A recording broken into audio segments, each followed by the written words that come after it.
Let's go over the impulse momentum theorem in this lecture. So let's take an easier definition of impulse. So we introduce the concept of average force, so we don't need to worry about the integration. So impulse, in a simple word, impulse is force times time that is applied. So impulse is if you apply force on an object, the magnitude of the force times the time that you applied on it give you the impulse this object received. So from the equation you can see force is a vector. So impulse is also a vector. Where impulse is a vector quantity and its direction should be the same as the direction of the average force. Now we can introduce another concept, momentum. Momentum is simply m plus v. So see for definition, impulse. Now some textbooks use I to represent impulse, some textbooks use J. Anyway, impulse is a force times time it applied. So apparently you see the unit for impulse should be unit for force times unit for time, Newton times second. And we check out unit for momentum is mass times velocity. So its unit should be kilogram times meter per second. And are those two equivalent? So we recall Newton's second law, F equals ma. So give us 1 Newton equals 1 kilogram meter second square. So we replace 1 Newton by this right hand side here. We have this should equal to meter second square times second, and cancel, and now you see they indeed are the same. So impulse and momentum have the same unit, so they should be somehow connected. And let's see how they are connected. Assume now you have you put something on the ground, you apply force F on it. You only apply one force on it. Let's say at t equals 0, that's the position of this object. Then if you apply force F on this object with mass m, what's going to happen? It should have an acceleration which equals to F over m. This is Newton's second law. And this object should move over time, right? So it moves to here. Let's say it should move here at time delta t, after time delta t. That's its position, and it should this is velocity at here. This is final velocity. So what should we have? The time interval is delta t, and in this delta t, this object's velocity changed from v0 to vf, and by definition, we have acceleration is final velocity subtract the initial velocity over delta t give you acceleration. So we can do one thing, let's multiply m on both sides. So we have ma equals mvf subtract mv0 over delta t. Now what is m times a? ma should give us F, the force applying on it. So you have F times delta t give you mvf subtract mv0. Now this mvf is final momentum and mv0 is initial momentum. So we get this very important equation, impulse momentum theorem. So the impulse acting on the object should equal to the change of the momentum of the object. So impulse, which should be average force times time, give you change of momentum, which is final momentum and the initial momentum.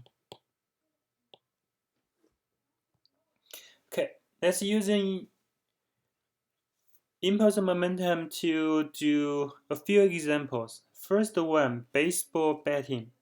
So what will be the force, the bat acting on the baseball during a real event?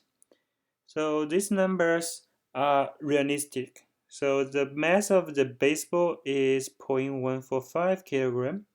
Now suppose it's moving with the initial velocity 40 meter per second to the bat, and then the bat just struck the baseball, and then after the struck, the baseball moves 49 meter per second to the right. And the contact in time between the bat and the baseball is very short, is 0.007 second. What would be the magnitude of the force acting on the baseball? So we build our coordinate system. Let's say this is positive direction. So initial velocity actually becomes negative. So we can write down the impulse momentum theorem. Impulse equals final momentum subtract initial momentum.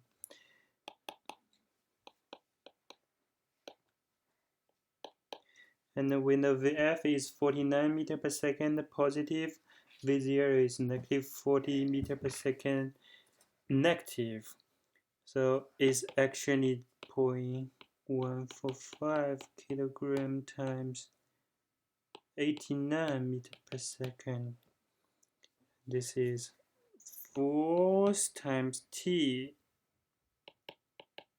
So force is whatever you have here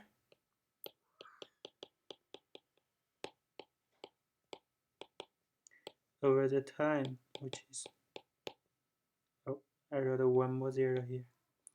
Okay, that should be it. Second, and then if you check the unit is kilogram meter per second square, so it gives you Newton. So it's 1A44 Newton. So 1,844 Newton, which is roughly, is roughly 3 times the weight of a man. So it's pretty strong force. Okay, let's do another example. You have a tall building which is 40 meter. You throw a ball with some initial velocity, and it has a x component which is 30 meter per second. It also has a y component, v0y. V0y is 9.8 meter per second. And then the ball do a projectile motion and get to the ground. The mass of the ball is 2 kg with equal air resistance. We want to find out what the impulse the ball received from gravity during the flight.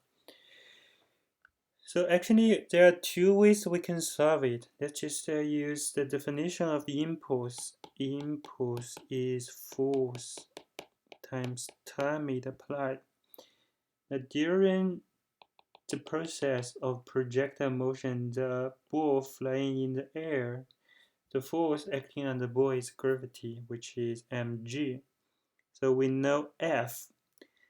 In order to find out the impulse, we need to this delta t. We know F, we don't know delta t, so we need to solve for it. So it becomes a kinematic problem. So you know initial velocity in y direction 9.8. Let's choose up to be positive. So acceleration in vertical direction is negative 9.8 meters per second square.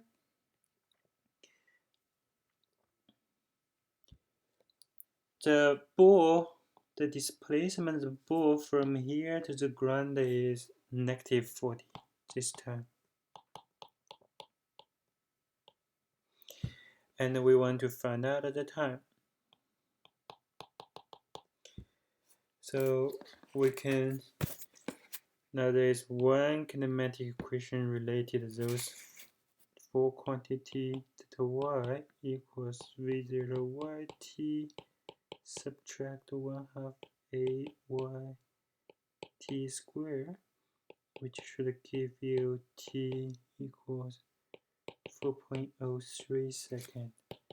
So the impulse is mg times t. M is 2, so it's roughly, I'll see, roughly 80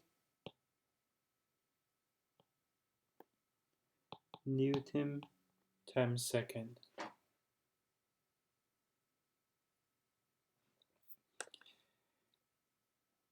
Now you can also find out using impulse momentum theorem to find out what's the change of momentum of the ball. However, you need to use change of momentum in the y direction. So in this case, you need to find what's the velocity of the ball in the y direction here. And if you put everything in, you should find the Vy is also roughly 30 meters per second. So the change of momentum in vertical direction is m v0y is positive 9.8. This is negative because it's pointing down Vy in the vertical direction. Vy, that would be also roughly give you 80 Newton times second impulse or change of momentum. You see the change of momentum of the ball in the vertical direction is equals to the impulse applied by gravity. However, you can see the impulse, there's no impulse in the x direction, so the momentum of the ball in the x direction doesn't change. Now let's check the another question of this problem. What's the final velocity? Final velocity here, as we discussed, the velocity of the ball in x direction doesn't change, is still 30 meters per second, and in the y direction is also roughly 30 meters per second. So its final momentum should be a vector sum of the momentum in the x direction. You should have px, py. So it should be mv. V is a vector sum of vx and vy. So its magnitude should give us roughly 85 kilogram meter per second.